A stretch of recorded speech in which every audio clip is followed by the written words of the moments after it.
श्री चैतन्य मनोभीष्टं स्थापितं येन भूतले स्वयं रूप कदा मह्यं ददाति स्वपदान्तिकम्।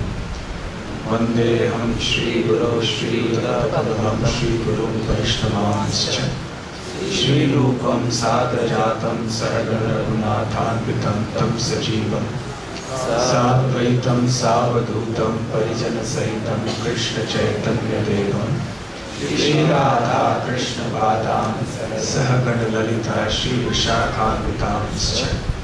नमो विष्णुपादाय कृष्णप्रेष्ठाय भूतले श्रीमते भक्तिवेदांत स्वामिनिति नामिने। नमस्ते सारस्वते देवे गौरवाणी प्रचारिणे निर्विशेष शून्यवादी पाश्चात्य देशतारिणे। वाञ्छाकल्पतरुभ्यश्च कृपा सिन्धुभ्येव च पतितानां पावनेभ्यो वैष्णवेभ्यो नमो नमः। जय श्री कृष्ण चैतन्य प्रभु नित्यानंद श्री अद्वैत गदाधर शिवासादि गौर भक्त वृंद।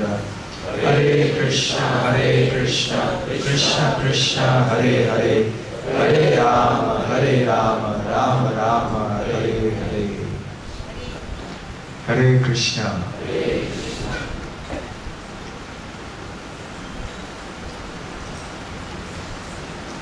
नंद महाराज प्रभु ने मुझसे निवेदन किया था कि मैं इन शाम की कथाओं में श्री चैतन्य महाप्रभु के बारे में कुछ कहूँ, श्री चैतन्य चरितामृत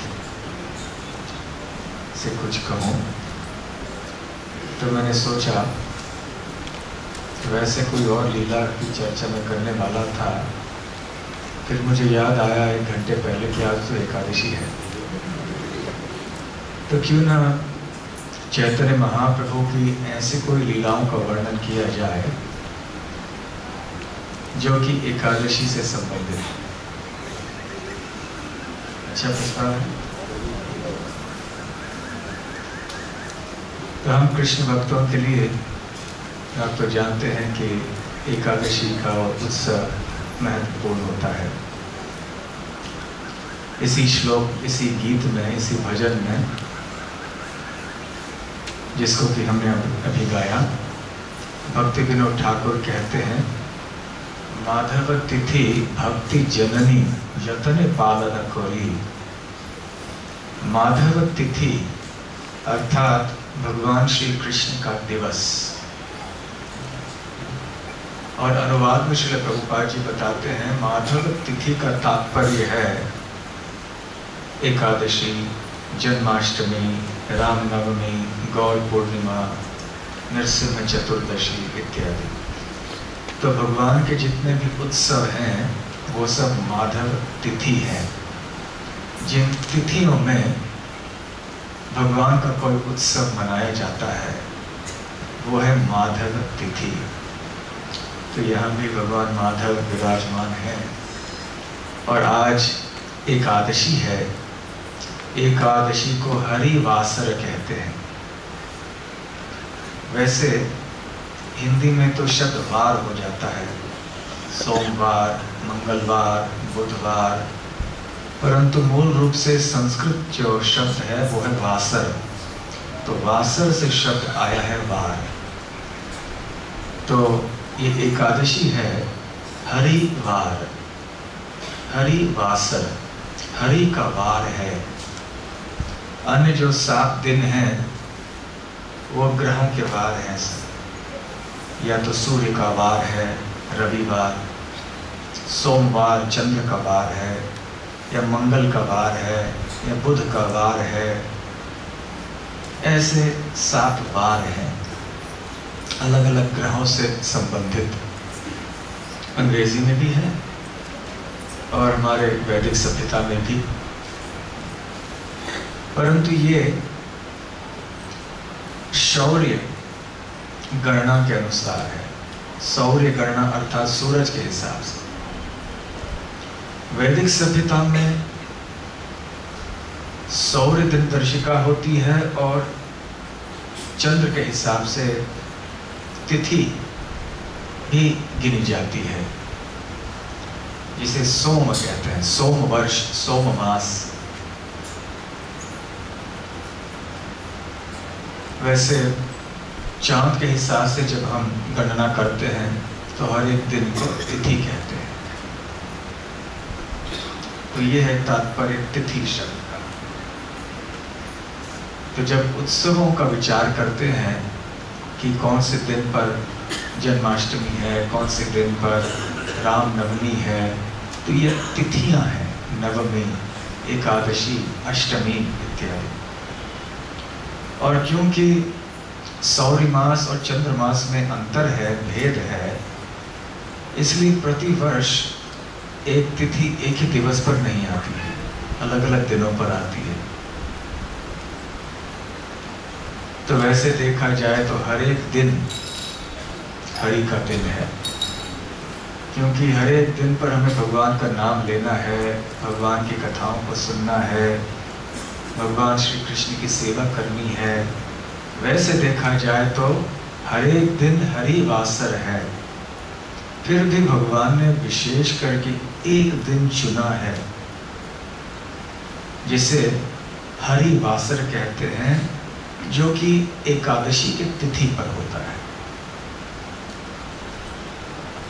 एक चंद्रमास में दो भाग होते हैं, कृष्ण पक्ष, शुक्ल पक्ष। हर एक पक्ष में 14 तिथियां होती हैं। चतुर्दशी के बाद फिर पूर्णिमा 15वां तिथि, और फिर से प्रतिपदा, द्वितीया, तृतीया, चतुर्थी इत्यादि, और फिर से अमावास्या, फिर से नया मास शुरू होता है। तो चंद्रमास में 2 एकादशी तिथियां होती हैं। इनमें भगवान ने विशेष शक्ति प्रदान की है। पद्म पुराण में एक कथा आती है कि ऋषि जैमिनी ने एक बार व्यासदेव जी से सवाल किए, और इन सवालों के जवाब तो उन्हें मिल गए, जैसे कि गंगा जी का आगमन इस पृथ्वी लोक पर कैसे हुआ इत्यादि। ऐसे अनेक सवाल किए, एक के बाद एक व्यासदेव जी इनका जवाब देते गए। और फिर जैमिनी ऋषि ने पूछा कि मुनिवर, अब मैं एकादशी तिथि के बारे में कुछ सुनना चाहता हूँ। ये एकादशी तिथि का जन्म कैसे हुआ, एकादशी तिथि का पालन करने से, नियमों का पालन करने से क्या लाभ होता है, नहीं पालन करने से क्या हानि होती है, मैं एकादशी के बारे में जानना चाहता हूँ। तो व्यासदेव जी कहने लगे कि यह विषय इतना गहरा है कि स्वयं भगवान नारायण ही उत्तर दे पाएंगे। फिर भी क्योंकि आपने प्रश्न किया है तो मैं कुछ कहने का प्रयास करूंगा। भगवान श्री हरि ने या श्री कृष्ण ने जब सृष्टि की रचना की तो उन्होंने देखा कि इस सृष्टि में तो अधिकतर पापी लोग ही होने वाले हैं। आखिर पापियों के लिए ही तो ये सृष्टि बनाई गई है। तो उन्होंने देखा कि उनको दंडित करने के लिए मुझे कोई उपाय निकालना चाहिए। तो उन्होंने एक पुरुष को जन्म दिया जिसका नाम था पाप पुरुष। और भगवान ने इस पाप पुरुष की रचना ऐसे की कि जितने भी सृष्टि में पाप हैं वो सब इसमें सम्मिलित थे। गो हत्या, ब्रह्म हत्या और जितने भी पापों की कल्पना कीजिए वो सब इस पाप पुरुष में थे। तो ये पाप पुरुष बहुत शक्तिशाली था और सबके ऊपर राज करने लगा। फिर भगवान ने सोचा कि इस पाप पुरुष को नियंत्रित करने के लिए भी मुझे कोई उपाय ढूंढ निकालना हो। तो उन्होंने यमराज को बनाया। फिर यमराज से कहा कि अभी आप देखभाल करो, जब लोग पाप करेंगे तो दंड देने का उनको दंड देने का काम आपका होगा। तो यमराज तो वैसे शुद्ध भक्त हैं, फिर भी उनका काम बहुत मुश्किल है और बार बार लोग उनसे तो लोग डरते हैं, लोग उनका भला बुरा कुछ कह देते हैं, उनके बारे में क्या नहीं सोचते हैं। सोचते हैं कि ये बहुत क्रूर व्यक्ति हैं, परंतु यमराज जी तो केवल भगवान के आदेश का पालन करते हैं। तो फिर भगवान यमलोक गए यमराज को देखने के लिए कि वो सब ठीक ठाक कर रहे हैं कि नहीं। तो यमराज जी, जैसे आप पंजाब में कहे तो क्या हाल है, तो यमराज जी ने कहा सब ठीक ठाक चल रहा है। तो अचानक भगवान को चीखने की आवाज सुनाई दी। पीड़ित अवस्था में ऐसे प्रतीत हो रहा था कि लोग पीड़ित होकर बहुत चिल्ला रहे हैं, रो रहे हैं, चीख रहे हैं। तो भगवान ने कहा कि ये सब आवाजें कहाँ से आ रही हैं? प्रभु, ये तो नरक लोक है। नरक लोक में जो पाप पुरुष से ग्रस्त हो जाते हैं, मैं उन्हें फिर वहां भेज देता हूँ, फिर वहां दंडित करता हूँ। तो भगवान गए वहां, उन्होंने देखा, अरे रे, ये लोग जो है और भी जोर से रोने लगे भगवान को देखकर। तो भगवान के हृदय में करुणा की भावना उत्पन्न हुई। भगवान ने सोचा कुछ तो तरकीब निकालनी चाहिए इनके लिए। अब पाप पुरुष भी है, यमराज है, अब कोई तो रास्ता निकालना चाहिए ना इनके लिए। ये लोग इतने पीड़ित हैं बेचारे, क्या करें। फिर भगवान ने, व्यासदेव जी कहते हैं, अपने ही शरीर से एकादशी देवी को उत्पन्न किया और एकादशी देवी ने ऐसी शक्ति प्रदान कर दी कि पाप पुरुष भी उनके सामने खड़ा हो नहीं पा रहा था। दूसरे शब्दों में, जो व्यक्ति इस सृष्टि में रहकर एकादशी देवी का सम्मान करते हैं, आदर करते हैं, उनके नियमों का पालन करके, उनको पाप पुरुष जो है स्पर्श नहीं कर सकता।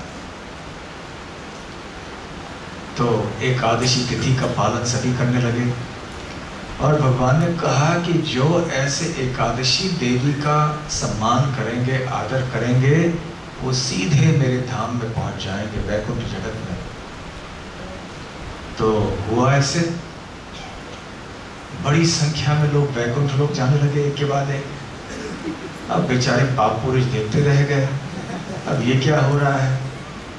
तो वो फिर भगवान के पास आए और कहने लगे कि प्रभु, ये गड़बड़ हो गया, अब मेरे लिए कुछ काम रहा नहीं, बेरोजगारी हो जाएगी अभी, अब क्या किया जाए। सभी लोग हैं यहाँ, सब एकादशी का पालन कर रहे हैं और मैं उनको स्पर्श भी नहीं कर पा रहा हूँ, मेरे लिए कोई काम ही नहीं रहा।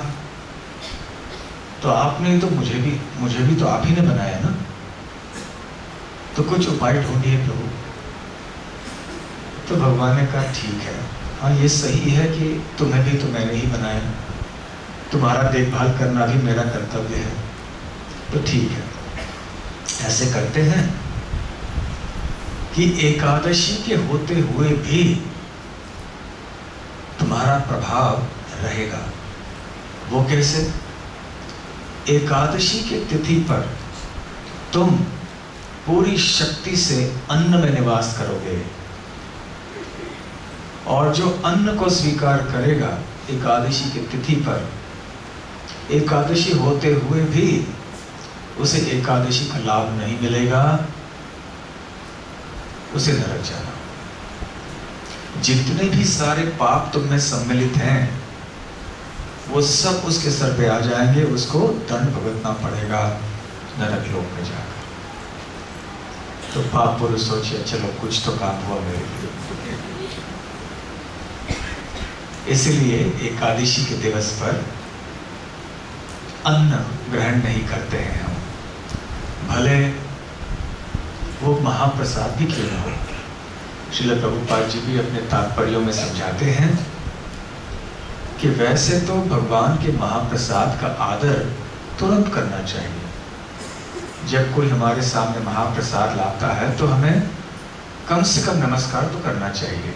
यदि हम उसका सेवन नहीं कर पाए किसी कारणवश, नमस्कार करके आदर करें, सम्मान करें महाप्रसाद का, क्योंकि महाप्रसाद ये भगवान से अभिन्न है।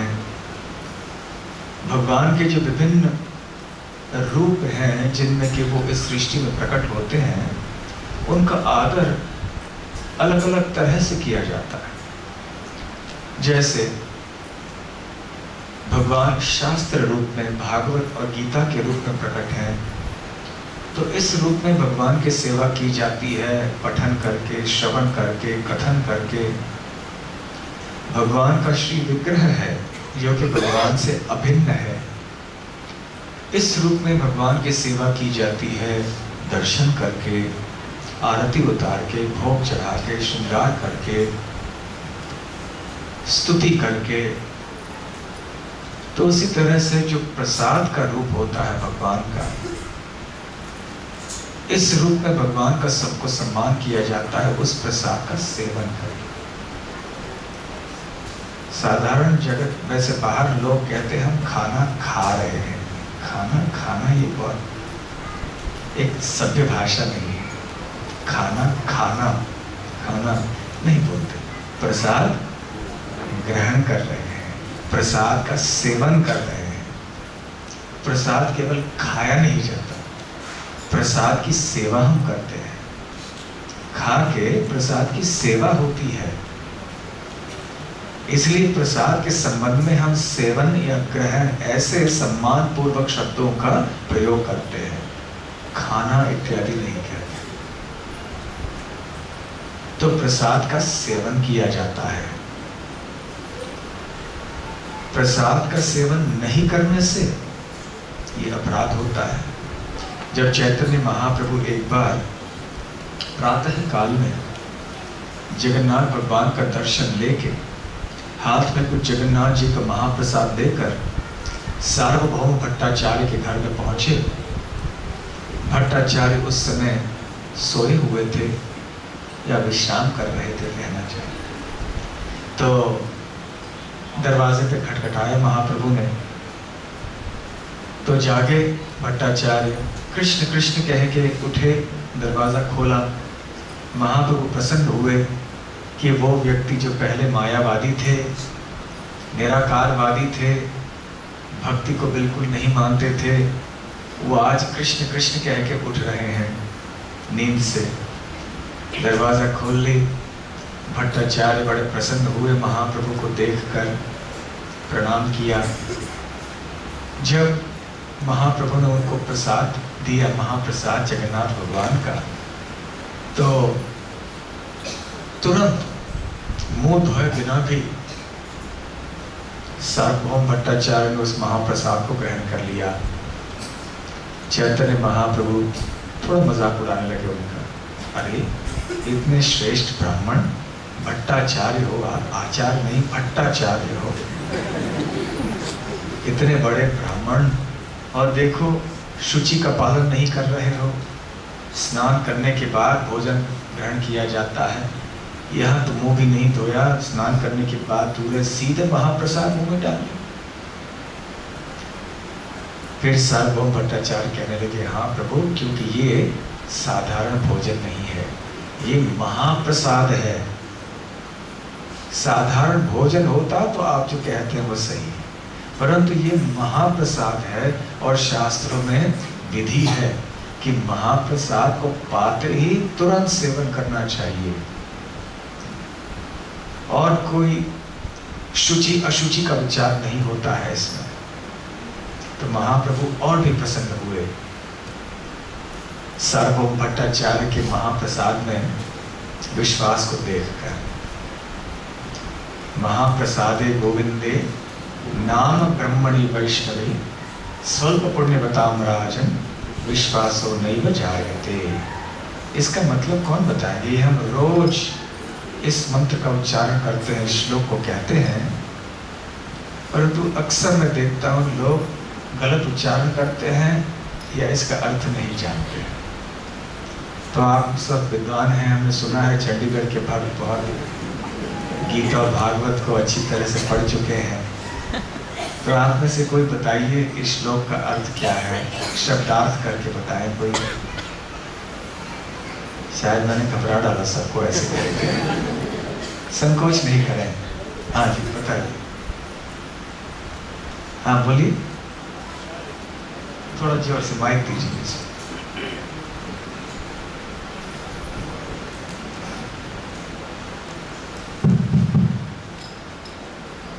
हरे कृष्ण महाराज, महाप्रसाद है, भगवान की महाप्रसाद में गोविंद है, भगवान गोविंद के प्रति महाप्रसाद है गोविंद है। नामो ब्रह्मणि, नाम भगवान शब्द ब्रह्म जो भगवान के नाम है, शब्द ब्रह्म के रूप में उसके प्रति वैष्णव है, और वैष्णव के प्रति महाप्रसाद गोविंद नाम ब्रह्मणि वैष्णव है।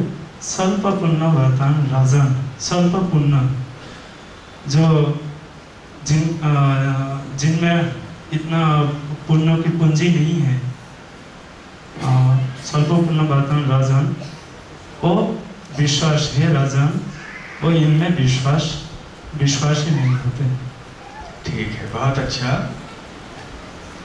सही बताया, साधु साधु ऐसे कहते हैं। धन्यवाद। वैसे अक्सर भक्त क्या कहते हैं, महाप्रसादे गोविंदे नमो ब्राह्मणे कहते हैं ना। ये नमो ब्राह्मणी नहीं है, ये नाम ब्राह्मणी है, नाम है, नमो नहीं, नाम ब्रह्मणी। नाम ब्रह्मणी मतलब भगवान का दिव्य नाम। तो यहाँ 4 चीजों के बारे में बताया गया है। पहला महाप्रसाद, दूसरा गोविंद या श्री कृष्ण, तीसरा भगवान का नाम जो शब्द ब्रह्म है, और चौथा वैष्णव। जिन लोगों ने बहुत पुण्य या पुण्य की पूंजी पर्याप्त मात्रा में प्राप्त नहीं की है, बहुत कम पुण्य जिन्होंने की है, सुकृति की है, ऐसे लोगों के मन में इन 4 वस्तुओं के प्रति श्रद्धा उत्पन्न नहीं होती है। तो ये है श्लोक। दूसरे शब्दों में महाप्रसाद आदि का यदि हम ठीक से सम्मान करें तो ये बहुत ही एक दुर्लभ चीज है। तो इसलिए इस श्लोक को हम कहते हैं प्रसाद सेवन के पहले प्रतिदिन।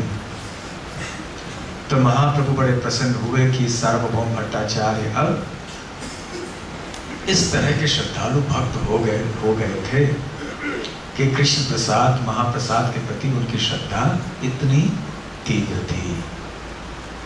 तो खैर, महाप्रसाद का सेवन किसी भी अवस्था में करना चाहिए। केवल यदि महाप्रसाद अन्न का हो तो एकादशी की तिथि पर भी इसका सेवन नहीं करना चाहिए।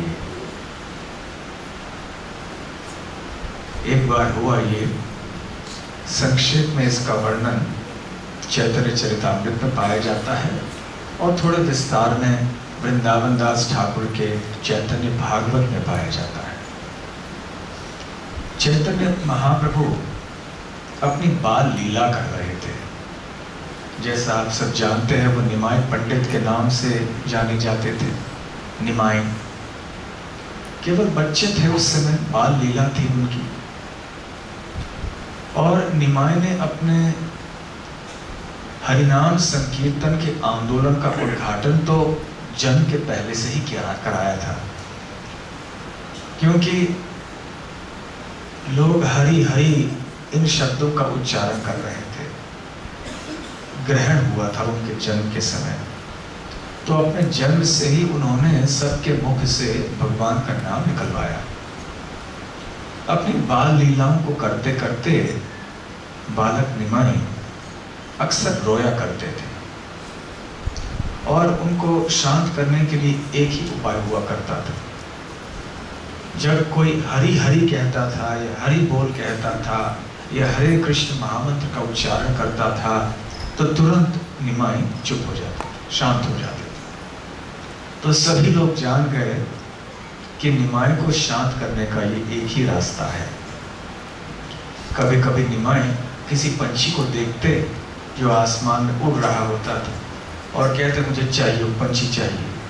अब कैसे लाए, कोई उड़ते हुए पंछी को पकड़ के कैसे ला सकते हैं? तो जोर जोर से निमाई रोया करते थे और तरह तरह से उनको समझाने के बाद भी जब नहीं सुनते थे तो फिर हरी हरी कहते तो चुप हो जाते। कभी कभी वो चांद मांगते, वो चांद, वो क्या है, मुझे वो चाहिए। अब सभी लोग हैरान हो जाते कि भाई ठीक है हम देंगे, नहीं नहीं वही चीज चाहिए। कभी सची माता उनको चांद का प्रतिबिंब किसी जल में या कोई दिखाती थी, ये कोई चांद तुम्हारे। बच्चा बुद्धिमान था, ये नहीं मुझे वो चाहिए।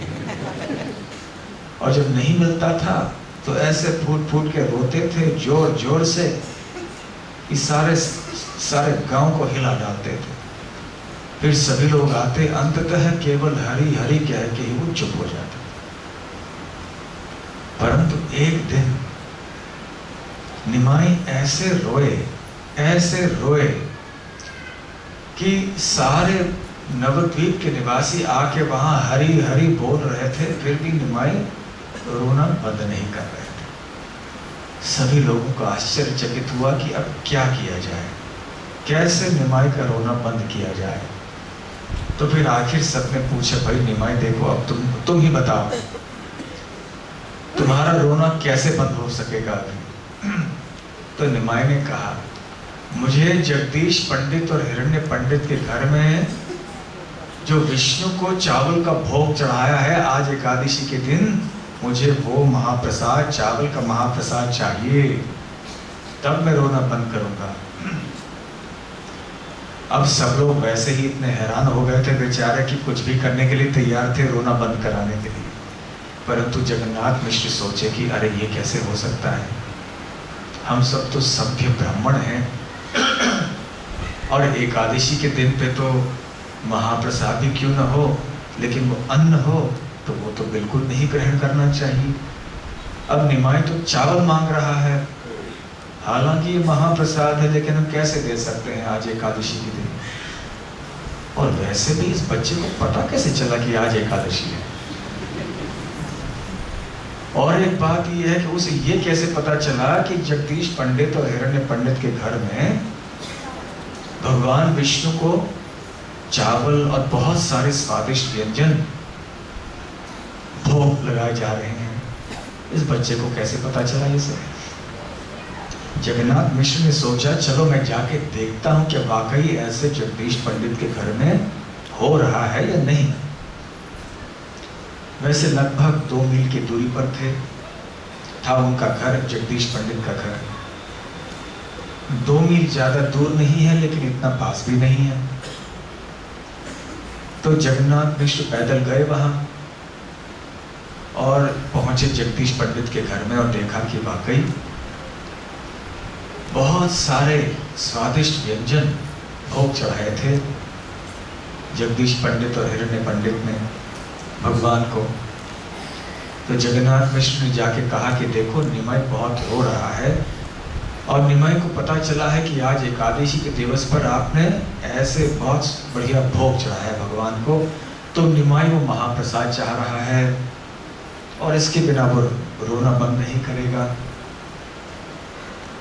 तो जगदीश पंडित भी बड़े आश्चर्यचकित हो गए, लेकिन हिचकिचाए नहीं, तुरंत कहा ले जाओ ये सारा महाप्रसाद ले जाओ, मैं भी आता हूँ, चलो मैं भी आता हूँ, ये सारा महाप्रसाद लेकर हम निमाई को खिलाएंगे। मुझे लगता है कि इनके भीतर स्वयं गोपाल जी विराजमान हैं जो ऐसी प्रेरणा दे रहे हैं इस बच्चे को, नहीं तो ये कैसे जान पाता कि आज एकादशी है, और ये भी कैसे जान पाता कि हमने ऐसे इतने सारे व्यंजन भोग चढ़ाए हैं भगवान को। तो फिर वो चले आए,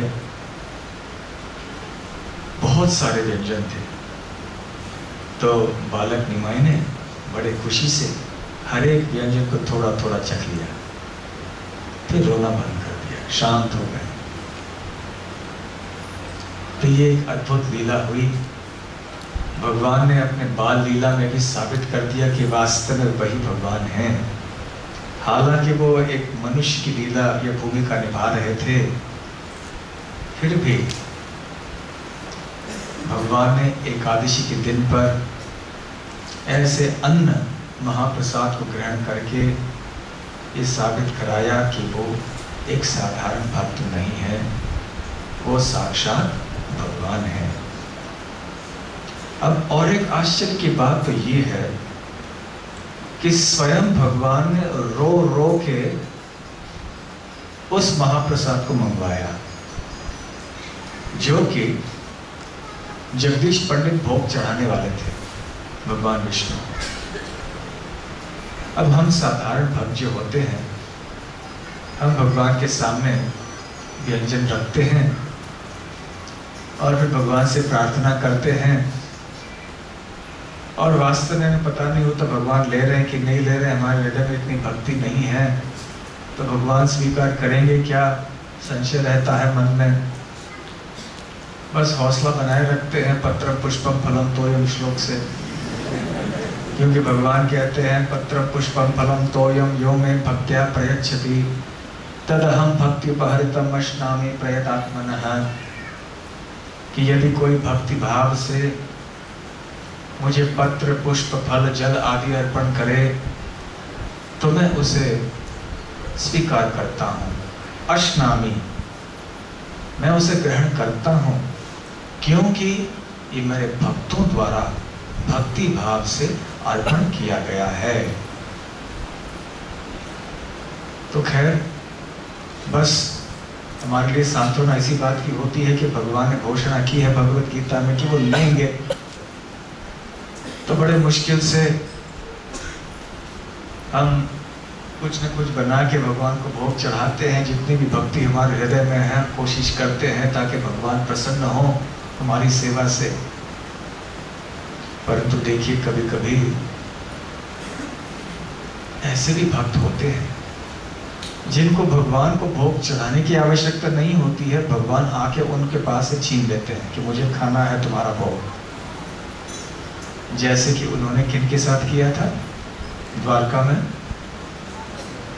सुदामा जी के साथ किया था ना। सुदामा जी तो उनके वो पोहे देना नहीं चाहते थे, सोचा ये तो गरीबों का अन्न है और ये तो द्वारकाधीश हैं, षड ऐश्वर्यों से संपन्न हैं, और ये गरीबों का भोजन मैं कहाँ दूं उनको, ये तो उचित नहीं है, ठीक नहीं है। तो जब कृष्ण ने पूछा सुदामा जी से कि अरे सुदामा, क्या छुपा के रखा है?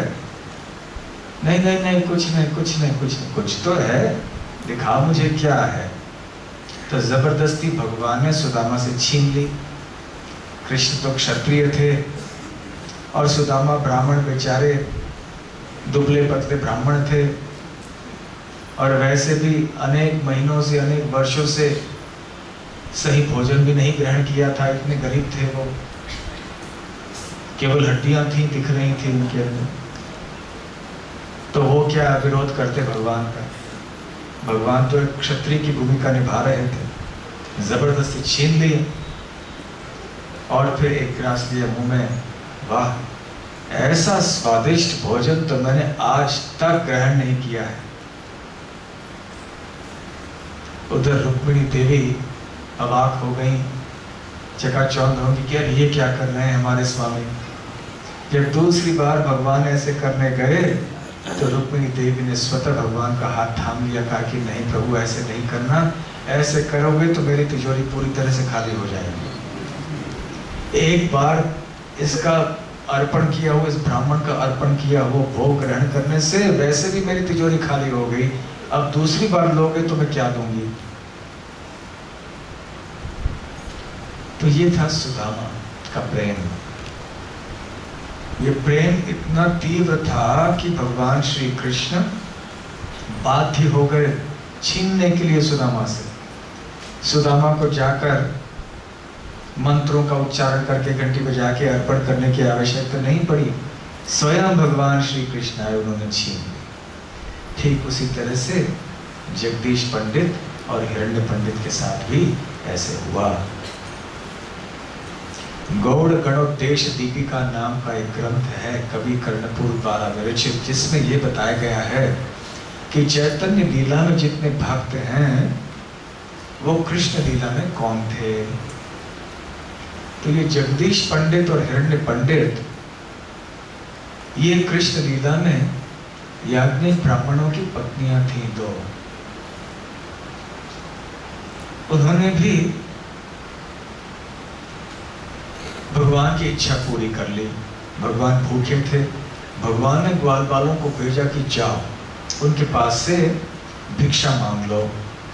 हम सब भूखे हैं, वो देंगे अवश्य, यद्यपि इनके पतियों ने नहीं दिया।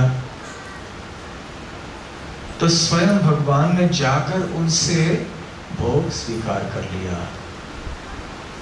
और अब दोबारा इस गौर लीला में जगदीश पंडित और हिरण्य पंडित के रूप में उन्होंने भगवान की सेवा इस तरह से कर ली।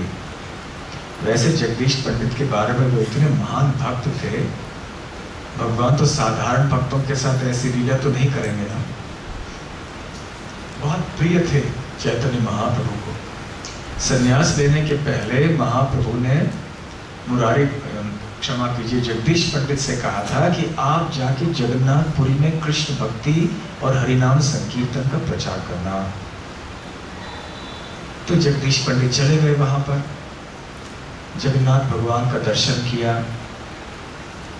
भाव विभोर हो गए, कई दिनों तक वहीं पर रहे, प्रतिदिन जगन्नाथ भगवान का दर्शन करते रहे। जगन्नाथपुरी छोड़ने का दिल नहीं करा, लेकिन फिर भी आना था उनको वापस मायापुर, तो निकल पड़े। जब पैदल आ रहे थे जगन्नाथपुरी से मायापुर, इतनी तीव्र विरह की भावना उनके हृदय में थी जगन्नाथ देव के प्रति कि उनसे रहा नहीं गया। तो जगन्नाथ भगवान उनके स्वप्न में आए और कहने लगे, तुम्हारे भाव से मैं प्रसन्न हूं, तो ठीक है, मेरी इच्छा है कि आप मेरे विग्रह को जगन्नाथपुरी से मायापुर वापस ले जाओ। तो वापस जाओ जगन्नाथपुरी। वो आधे रास्ते लौट के आए थे, फिर से गए।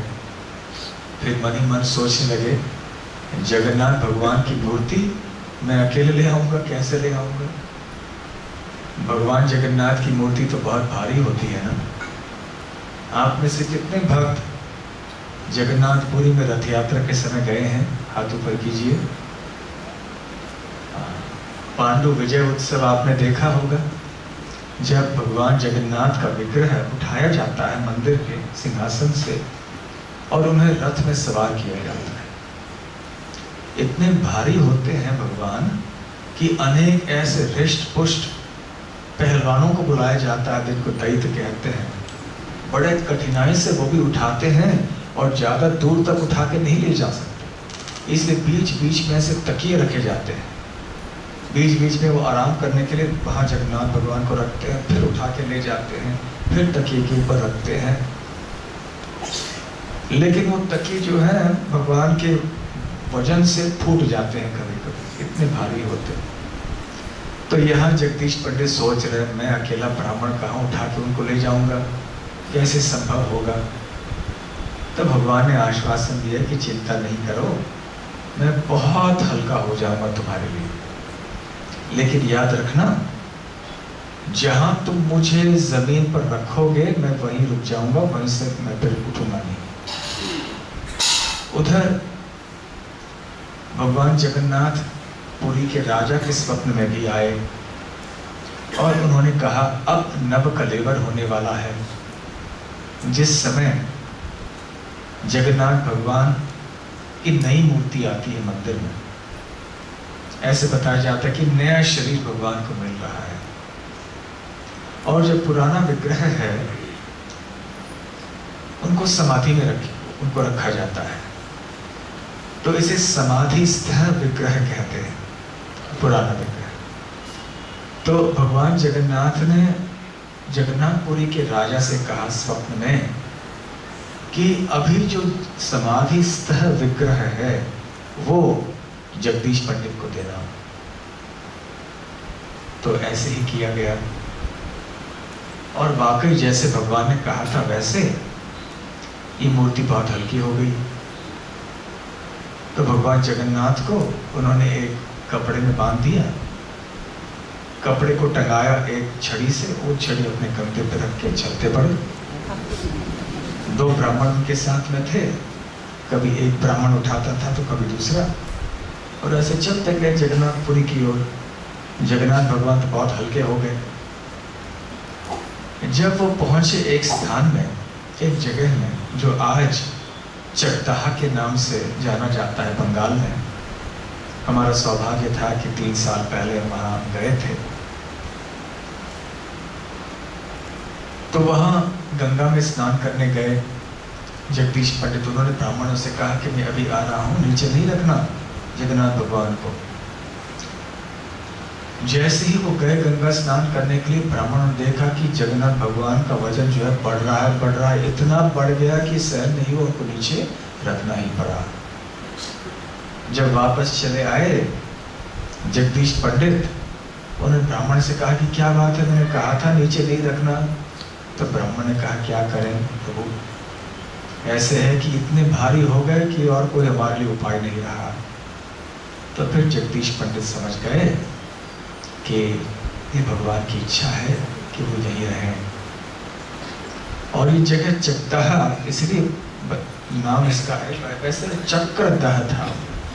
जब भगीरथ महाराज गंगा जी को ले जा रहे थे गंगा सागर समुद्र की ओर, उनका चक्र जो है यहाँ पे अटक गया था, तो दहन कर दिया था उस चक्र को उन्होंने, इसलिए चक्रदाह ये जगह का नाम है। इस स्थान में जगन्नाथ भगवान आए। इस स्थान में भगवान कृष्ण के पुत्र प्रद्युम्न ने शंबर नाम के असुर का वध भी किया था। आज वहां पर एक गौड़ीय मठ है, जगन्नाथ देव की मूर्ति है वहां पर, बहुत सुंदर मूर्ति है। तो खैर ऐसे भक्त हैं मुरारी जगदीश पंडित, तो ऐसे भक्तों के साथ भगवान लीला करते हैं। तो जगदीश पंडित का भोग उन्होंने स्वीकार कर लिया, जबरदस्ती ले लिया, वो भी एकादशी के दिन। और जगदीश पंडित तो जान गए ये तो स्वयं गोपाल ही होंगे, नहीं तो ऐसे कैसे उनको पता चला। ऐसे श्री चैतन्य महाप्रभु ने लीला की। एक दिन चैतन्य महाप्रभु अपने माता के पास आए कि हे माते, मैं आपसे कुछ भिक्षा चाहता हूँ। तो शची माता ने कहा, बोलो क्या चाहिए तुम्हें, मैं तो तुम्हारे लिए तो प्राण देने के लिए तैयार हूँ, क्या चाहिए तुम्हें निमाई। तो निमाई ने कहा कि आज से आप एकादशी के व्रत का पालन करो। तो प्रभुपाद जी तात्पर्य में बताते हैं कि 500 साल पूर्व ऐसी प्रथा थी, स्मार्त ब्राह्मणों के समाज में और अन्यों में भी ऐसे प्रचलित एक प्रथा थी कि एकादशी के व्रत का पालन जो है वो केवल विधवा स्त्रियां करती थी। जो सधवा है, सधवा मतलब जिनके पति जीवित हैं, ऐसे महिलाएं एकादशी के व्रत का पालन नहीं करती थी। परंतु चैतन्य महाप्रभु को ये प्रथा अच्छी नहीं लगी।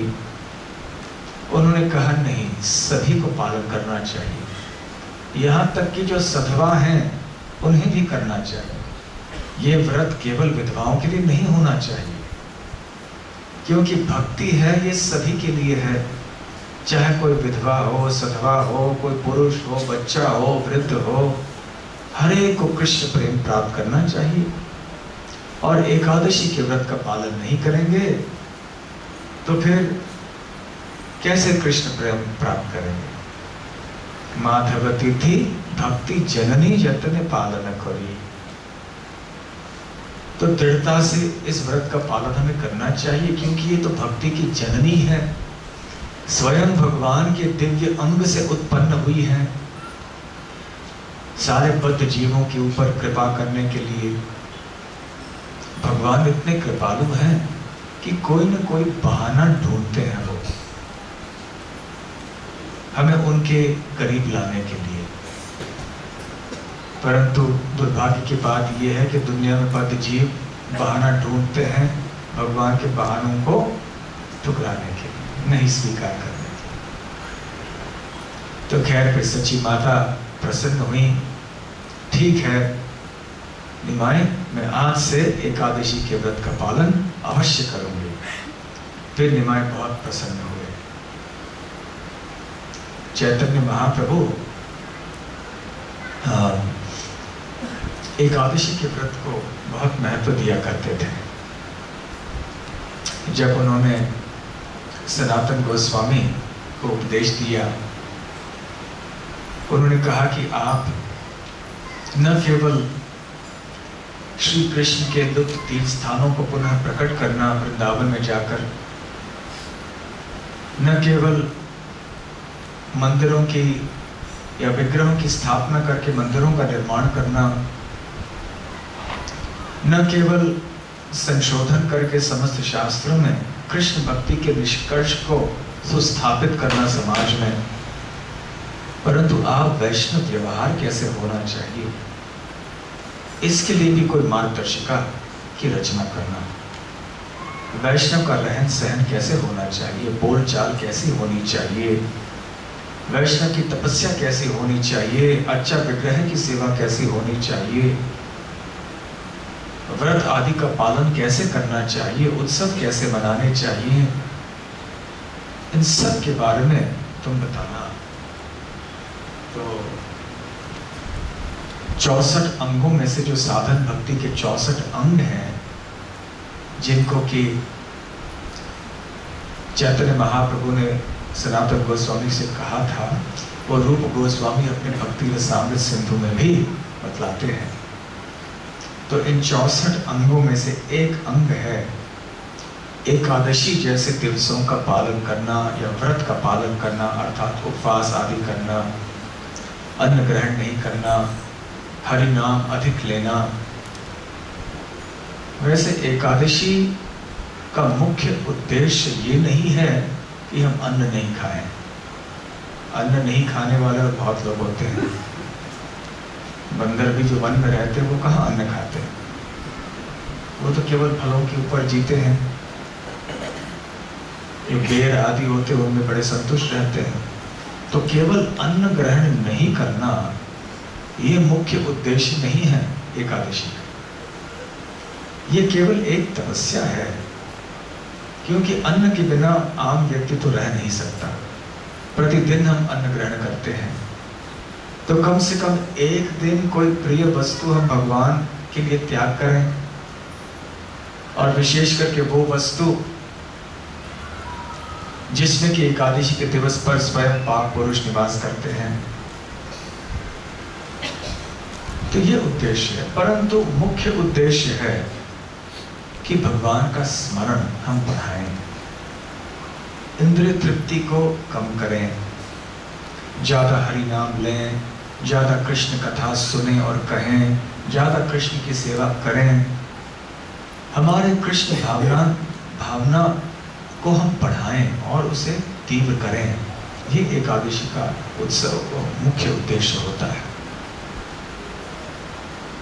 वैसे ये उपवास शब्द का तात्पर्य आप जानते हैं ना, उपवास, उप मतलब पास में या नीचे बैठना, जैसे उपनिषद, उपनिषद सद्गुरु के पास नीचे बैठना और उनसे ब्रह्म वाक्य सुनना, भगवान की बातें सुनना,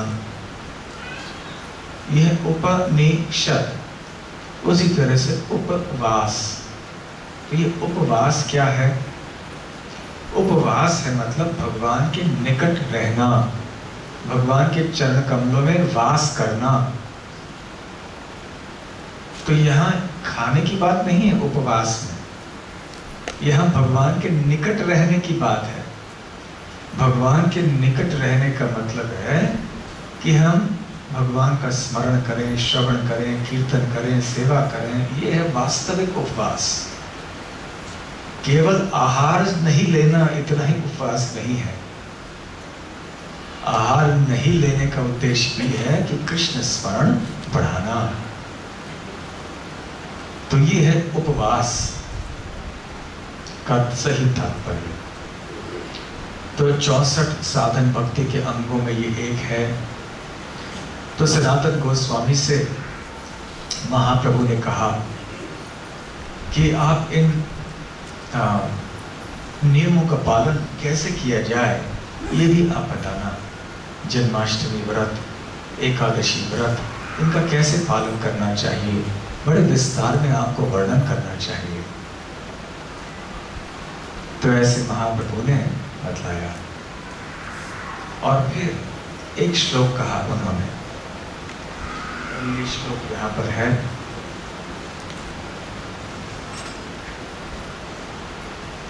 चैतन्य चरितामृत के मध्य लीला के 24वें अध्याय से है ये। चैतन्य महाप्रभु सनातन गोस्वामी से कह रहे हैं। इससे पहले वाला जो श्लोक है उसे मैं पढ़ता हूं।